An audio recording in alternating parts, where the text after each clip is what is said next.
This review is of the Sabrent Rocket NVMe 4.0 High Performance PCIe Generation 4 M.2 1TB SSD.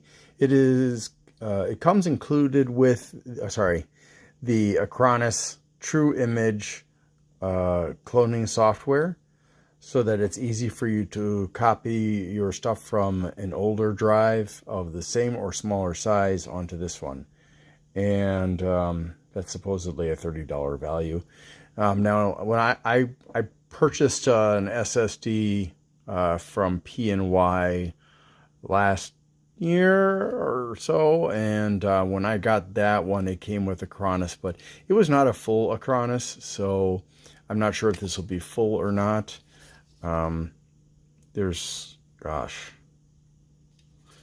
Let's see, what else can I show you? Not too much, really. Here's the back of the package. And I don't know why the serial number area is blank. It's a little bit odd. Well, let's unbox this. Okay, so I've got it right here. And I have already unboxed it, but you know, some people are really interested in unboxing. I don't really care about unboxing. It does have this nice little case. I don't know what I'm going to use this for afterwards. It's made of, pretty sure that's aluminum that's been painted with a copper color. And it has the sticker forms a hinge over here, because there is no hinge otherwise. And it does come with a manual. Interestingly enough, and for some reason it's held in place with this thing, which you can remove just by pulling that off, and ta-da, there it is. Doesn't that look nice? It looks like probably a 2280 if I'm not mistaken in terms of the form factor. And I have to tell you that, and I'm going to be putting this in my computer later, that pulling it out is not too difficult. And that's probably why they've got that cardboard, not corrugated cardboard piece on top of this to help keep it in place in the box so that it doesn't fall out and get damaged while it's inside the case. And I'll just show you the back side of this. There it is, and that's, yeah, this is really, I was going to get a larger one, and I actually ordered it on Black Friday. Well, I thought I ordered it. But as with some other people I know, I didn't press the submit button. So the order just sat there for days before I realized I had never pressed submit. And so the SK Hynix 2 terabyte that I was going to get on sale for I think it was like $50 off, suddenly jumped back to the normal price of over $200. And I was like, oh man, because that SK Hynix that I was going to get was highly rated. Tom's Hardware said it was the best choice out there at the time. So yeah, really sad about that. I would have loved to have had that and experienced it. But this is the installation guide, and I'm guessing it's probably, oh, it's not in multiple languages. Okay. Now, this does not come with a heatsink.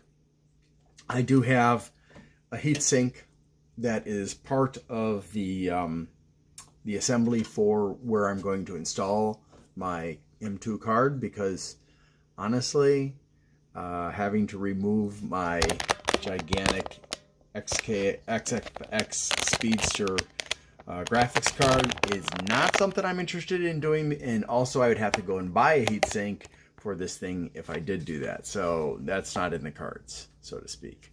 Let's see, what does it show you? All right, so and this is something important if you've never done SSDs. When I did my first SSDs for my son and I didn't know about this and how to tell the difference. I mean, it's pretty obvious if you think about it, but I was kind of confused because I'd never worked with SSDs before. So if you see chips on one side, it's a single-sided, and you're going to need to put something, a rubber pad underneath to support it, I believe. And if it's double-sided, you don't actually have to have it there. With some of them, it can actually damage it if the rubber pad is there. And it shows you also that on the underside of the heatsink, where it's going to be touching the SSD, you want to remove this film that protects the heat transfer paste that is on that underside before you place the plate down and screw it into place. And it does demonstrate the proper way to orient the card, and that'll be with the label up, and you're just gonna slide it at about a 45-degree angle into the slot or port. And now in this case, they also give instructions if you've got the heatsink. So you can buy this in two different versions. There's a version like this that doesn't have a heatsink. There's another version that doesn't have a heatsink, or you can buy the heatsink separately, and it does show you how to do that. Once you've got that all figured out, then you can use one of the ports on your motherboard that does not have a built-in heatsink plate, which mine does. And I'm hoping that is going to be sufficient to keep my Sabrent cool, because otherwise I'm going to have to buy a heatsink and move the FX off so I can install this in a port that doesn't have a heatsink plate, and then reinstall the graphics card. Not yay. Let's see. So it talks about, the installation, of course, and the tools that you're going to need.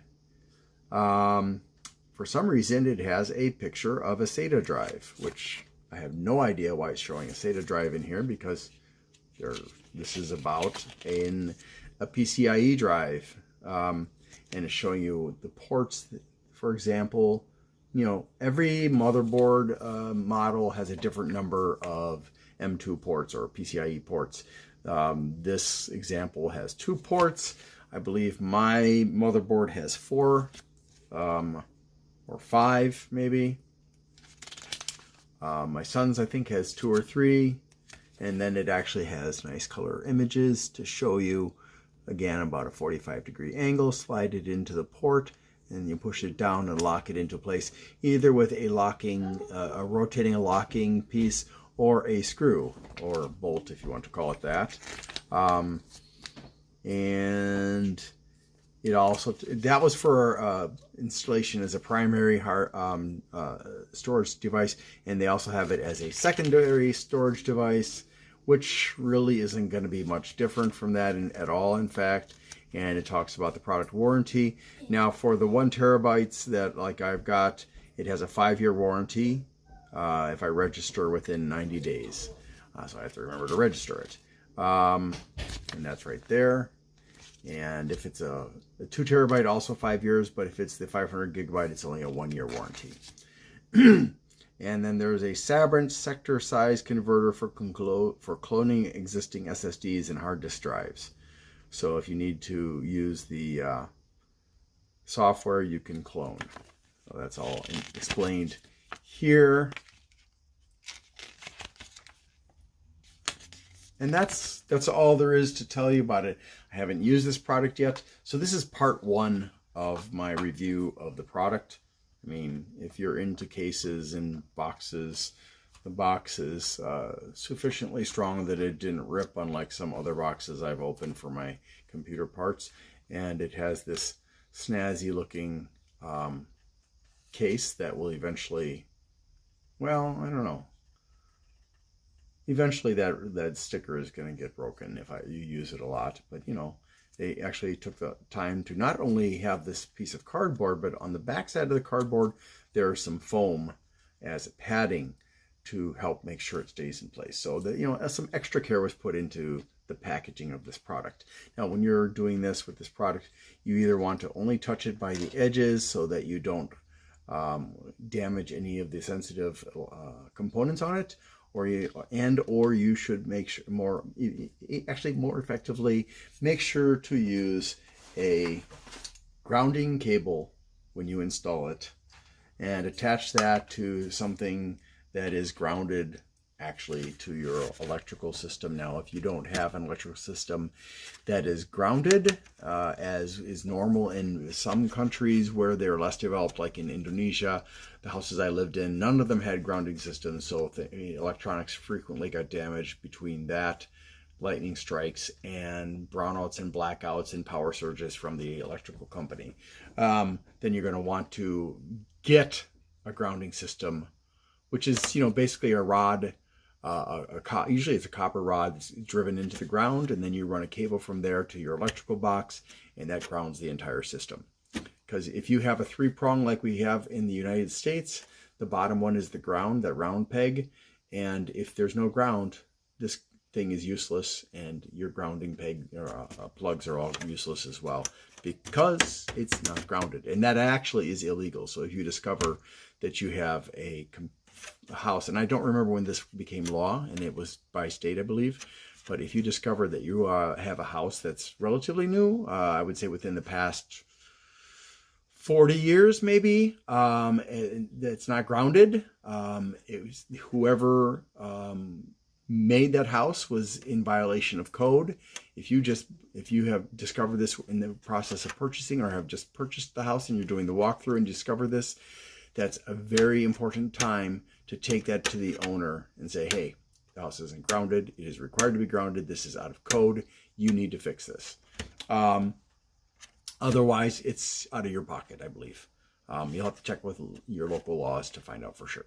Anyways, I have digressed totally from the Sabrent SSD.